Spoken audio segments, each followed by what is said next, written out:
The descent was not a flight, it was a controlled fall.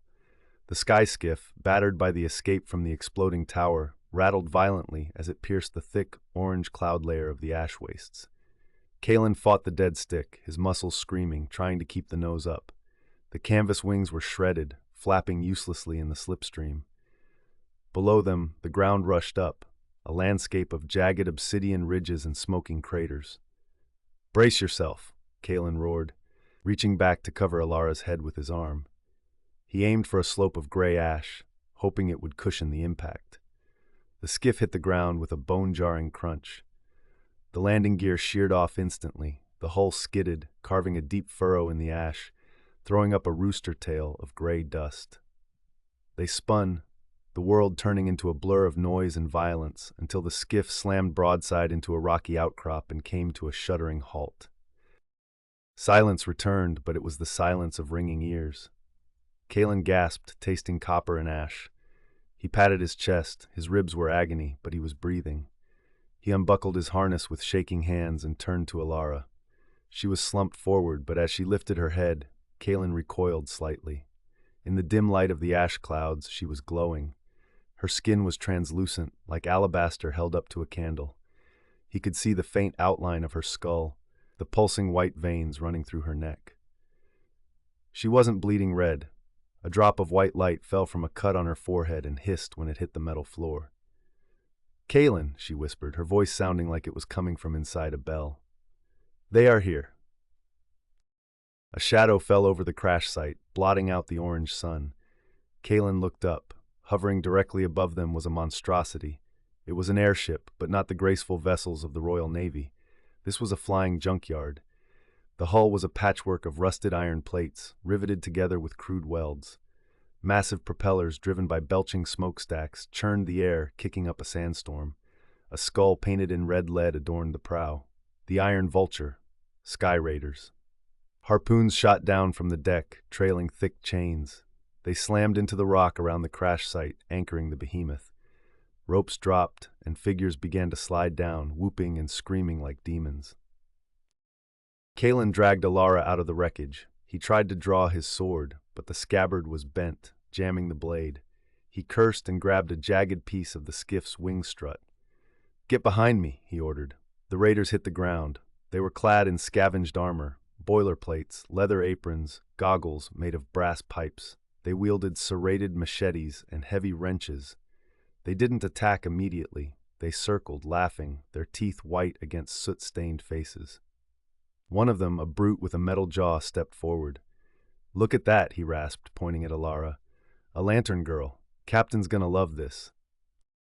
The fight was brutal and short. Kaelen swung the strut, cracking the jaw of the first attacker, but he was exhausted and injured. A raider with a net gun fired. The weighted mesh wrapped around Kaelen, pinning his arms. He struggled, roaring, but a heavy boot slammed into his chest, right on the broken ribs. White light exploded behind his eyes, and he crumpled. Through the mesh, he saw two raiders grab Elara. She screamed, and a pulse of white energy flared from her skin, burning their hands. They dropped her, cursing, but then threw a heavy rubberized tarp over her, dampening the light. "Wrap her up," the leader shouted. "Don't touch the skin." Kaelen woke to the smell of sulfur and unwashed bodies. He was hanging by his wrists from a rusty pipe. The room was swaying. He was on the ship. It was a brig, or something like it, a cage made of rebar in the bowels of the vessel. He wasn't alone. A goblin-like creature, small and covered in grease, was sitting in the corner, whittling a piece of bone.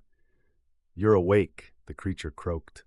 "Good. The captain hates it when they die before the auction." Kaelen tested the chains. Solid iron, he looked around. "Where's the girl?" he rasped. The goblin pointed up. "Top deck, the captain's suite. He likes the shiny things." "Who are you?" Kaelen asked, trying to ignore the pain in his shoulders. "Tibbs," the creature said. "Chief engineer, former chief engineer, now ballast." Tibbs spat on the floor. "Drax took my ship. Now he runs it into the ground." Kalen's mind raced. An engineer, a disgruntled one. "Tibbs," Kaelen said, leaning forward as much as the chains allowed. "If I get us out of here, can you fly this tub?" Tibbs laughed, a wheezing sound. "Fly it? I built it, but you can't get out, say. Drax has the keys, and the brute guards the door." Kaelen smiled, a bloody grim smile. I don't need keys, I have boots. High above, in the captain's quarters, the scene was different. The room was opulent in a trash king way. Velvet curtains stained with grease, a chandelier made of crystal bottles. Captain Drax sat behind a desk made from the wing of a dragon. He was a massive man, his skin gray from ash exposure, wearing a coat with gold epaulets torn from a dead admiral. Elara stood in the center of the room, still wrapped in the rubber cloak. Her face was exposed, glowing softly. Drax stared at her like a hungry wolf. "Pure resonance," he muttered. "The mages in the Obsidian Spire will pay a fleet's ransom for you." Elara glared at him. "I'm not a battery," she said. "I'm a bomb." Drax laughed, leaning back. "A bomb? I like bombs. I sell those too." He stood up and walked around her. He held a device, a Geiger counter of sorts, made of brass coils. It clicked furiously near her. "You absorbed the white core, didn't you? The architect's folly." He leaned close, his breath smelling of cigar smoke. "Do you know what happens to vessels that hold too much power, little girl? They crack." He tapped her forehead with a gloved finger. "And when you crack, I'll be there to catch the pieces." Elara closed her eyes, trying to find the song of the crystal again, trying to push him away, but the rubber cloak dampened her connection. In the brig, Kaelen went to work. He didn't have a lockpick, but he had the courier's secret. He twisted his right boot, popping a hidden latch in the heel. A thin, high-tensile wire slid out. He caught it between his teeth. "Watch the door, Tibbs," he mumbled. He maneuvered the wire into the cuff lock on his left wrist. It was a simple tumbler mechanism. Raiders didn't invest in high security. They relied on fear. The left cuff sprang open. Kaelen caught the chain before it clattered against the pipe. Tibbs's jaw dropped. "By the gear," the goblin whispered. "You're not a soldier. You're a spy." "I'm a postman," Kaelen said, picking the other lock. Kaelen dropped to the floor, rubbing his wrists. "The engine room," he whispered to Tibbs. "Take me there. If we cut the power, the confusion will give me a chance to get the girl." Tibbs hopped up, eager now. "The ventilation shafts. Tight squeeze for you, easy for me." They pried open a grate in the floor. Kaelen squeezed into the dark, oily tunnel. It was hot, suffocatingly so. They crawled over the massive boilers, the metal burning Kaelen's palms. Below them, through the grates, he saw the slave crews shoveling glowing black rocks into the furnaces. The Iron Vulture ran on suffering. They dropped out of the vent into the oil storage bay. Tibbs scurried to a complex array of valves. "This is the hydraulic pressure for the rudder," Tibbs said, grinning toothily. "If I reverse the flow, the ship will list 40 degrees to port. Everyone not bolted down will slide into the wall." Kaelen checked the hallway. "Do it. Give me 2 minutes to get to the upper deck." He grabbed a heavy wrench from a workbench. It wasn't a sword, but it would break bones. He moved to the stairwell, moving with the silent grace of a man who had spent a lifetime avoiding bandits on the road. Kaelen encountered the first guard on the gundeck level. The man was leaning against a cannon, smoking a pipe. Kaelen didn't hesitate. He stepped out of the shadows and threw the wrench. It spun through the air and struck the guard in the helmet with a ringing clung. The man dropped without a sound. Kaelen retrieved the wrench and the guard's weapon, a cutlass. Not star steel, but sharp enough. He heard shouting from below. Tibbs had turned the valve. The floor suddenly tilted. Kaelen braced himself against the wall as the entire ship groaned and leaned. In the captain's quarters, the tilt threw Drax across the room. He slammed into a display case, shattering glass. Elara, held in place by the rubber cloak's weight, stayed upright, balancing instinctively. "Sabotage!" Drax roared, scrambling up. He pulled a pistol from his belt. "You did this!" He aimed at Elara. "Stop the ship, witch, or I put a hole in you!" Elara looked at him, her eyes glowing brighter. The stress was cracking her control. "I'm not doing this," she said, her voice echoing. "But I can finish it." The rubber cloak began to smoke. The white light was burning through it. Kaelen sprinted up the final stairs to the bridge deck. The tilt was stabilizing as the autopilot fought the hydraulics, but the chaos was absolute. Raiders were running everywhere. Kaelen carved a path. He didn't duel, he brawled. A knee to the groin, a pommel to the nose, a shove over the railing. He was a whirlwind of pragmatic violence. He reached the heavy oak doors of the captain's suite. They were locked. He didn't knock. He backed up and kicked the latch with his steel-toed courier boot. The wood splintered, but held. He kicked again. The door flew open. Kaelen burst into the room just as Drax fired. The bullet hit Elara's shoulder. She didn't bleed. She exploded. A shockwave of white light blasted outward. It vaporized the bullet. It threw Drax through the window, out into the open sky. It threw Kaelen back into the hallway. The roof of the cabin was torn off. The iron vulture shuddered as if it had hit a mountain. Elara floated in the center of the ruined room, no longer human, but a silhouette of pure energy. The rubber cloak was gone. Her clothes were gone, replaced by a weaving dress of light. Kaelen shielded his eyes, the heat intense on his face. "Elara!" he shouted. The figure turned. It didn't have features, just blazing light, but it hesitated. The light dimmed slightly. "Kaelen?" The voice was a multitude. "It hurts. It's too much." Kaelen crawled into the room, ignoring the radiation-like heat. "Fight it," he yelled. "Don't let it erase you. You are Elara. You like dried apples. You hate the cold. Come back." He reached out his hand. It was a suicide move. To touch that energy was to burn. Elara reached down. Her hand touched his. It didn't burn. It felt like ice. The shock grounded her.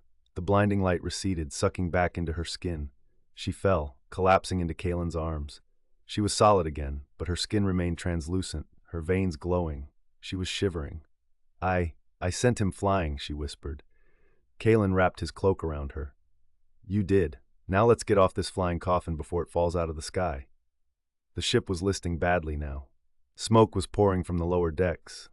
Tibbs had done his job too well. They scrambled out onto the deck. The raiders were abandoning ship, fighting over the few remaining gliders. Kaelen saw a small, fast-looking interceptor vessel clamped to the rail nearby. A Sparrow-class pursuit craft. It seated two. A raider was trying to start it. Kaelen didn't slow down. He ran and shoulder-checked the raider over the rail. "Tibbs!" Kaelen shouted, looking around. The goblin popped out of a vent nearby, covered in soot. "I'm here! She's going down!" "The boiler is critical." "Get in!" Kaelen grabbed Tibbs by the scruff of his neck and threw him into the back seat of the Sparrow. He placed Elara in the front, squeezing in beside her. It was tight. "Can you fly this?"